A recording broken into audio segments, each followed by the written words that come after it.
У нас нет данных о том, чтобы кого-либо на сегодняшний день депортировали или даже выдали бы постановление о депортации.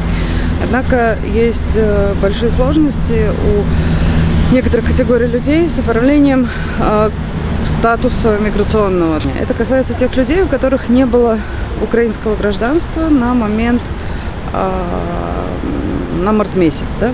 Этим людям часто в ФМС, в устной форме, с их слов угрожают тем, что с 1 января в отношении них может быть применена депортация, потому что заканчивается переходный период.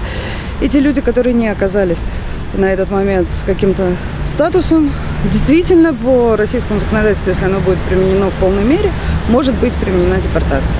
Репатрианты, крымские татары, которые приехали сюда за последние 1,5 года и не успели оформить украинское гражданство за те несколько месяцев, которые они могли это сделать.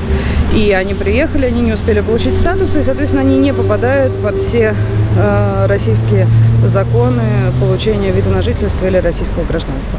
И таких людей, по нашим оценкам, порядка 3-4 тысяч на территории Крыма. Очень рекомендую всем этим людям вести переписку и все взаимодействия с Федеральной миграционной службой, во-первых, в письменном виде обязательно, чтобы у вас было подтверждение того, что вы сдавали документы или что вам выдали отказ, потому что очень часто мы сталкиваемся с тем, что люди сдают документы, не получают никакого квитка или бумаги о том, что они их сдали, после чего приходят, им говорят, вам отказали.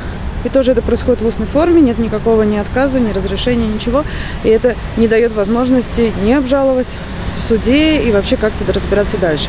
В любом случае, все эти разбирательства лучше производить на территории полуострова, не покидая его. Украинское законодательство миграционное намного либеральнее, чем российское, поэтому таких людей много, те, которые не попадают под российские всякие упрощенные схемы получения вида на жительство или разрешения на временное проживание. И судьба этих людей тоже очень беспокоит.